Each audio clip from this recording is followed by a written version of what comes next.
Dress ఎత్తుకొని పోతుంది, మళ్ళీ నా బట్టలకే ఎసరు పెడతారు. ఇలా చెప్పు, ఏమో చెప్తాను బోనం గురించి. ఈ బోనాల పండుగ ప్రతి సంవత్సరం మనం జరుపుకుంటాం.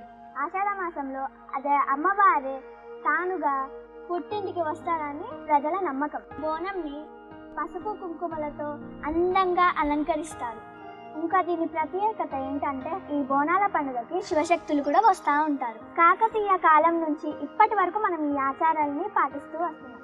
అలాగే ఏ అనారోగ్యాలు రాకుండా మనం ఈ బోనాల పండుగ చేసుకుంటున్నాం. రైతులు మంచి వ్యవసాయం పండాలని ఈ బోనాల పండుగ మనం జరుపుకుంటున్నాం. ఇంతకీ బోనాన్ని ఎలా తయారు చేస్తారు? ముందుగా మనం ఈ కుండని పసుపు కుంకుమలతో అలంకరించుకుందాం. ముందుగా మనము ఈ సున్నంతో అలంకరించుకుందాం. మనం ఈ సున్నంతో కుండని అలంకరించుకుందాం.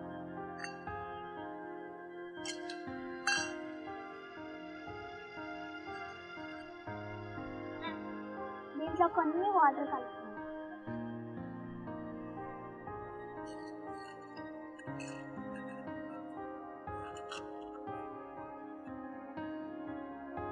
ఈ సున్నాన్ని మొత్తం మనము చూద్దాం.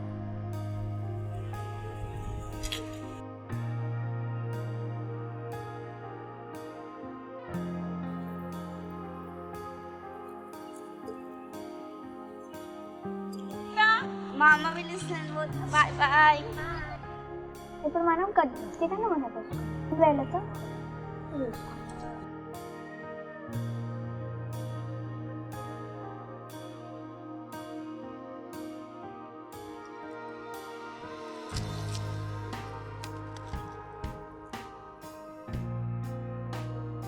ఇప్పుడు ఏం చేయాలక్క? మనం బొట్లు పెట్టేస్తున్నాం కదా, చెంకి చదువుకుందాం.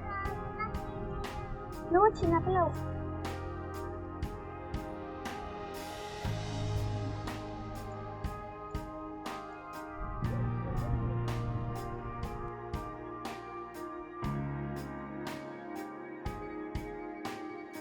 ఇప్పుడు అమ్మవారిని కట్టుకుంటాము. అమ్మవారు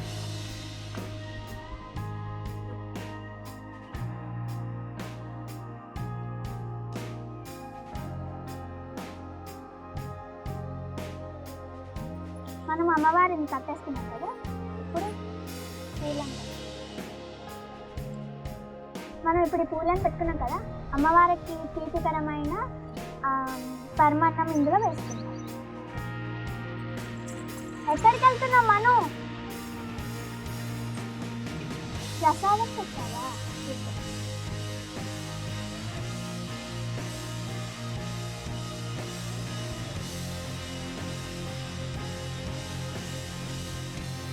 అమ్మవారికి బాగా ఇష్టమైన వేపాకులన్నీ వేపాకులతో ఇలా పరుచుకొని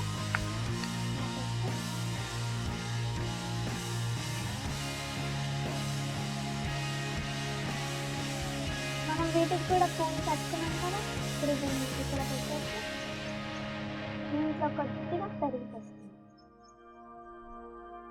అమ్మవారికి ఇష్టమైన పెరుగు.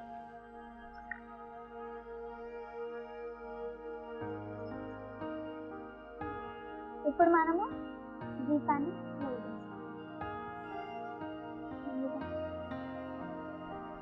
నూనె పోస్తున్నాము.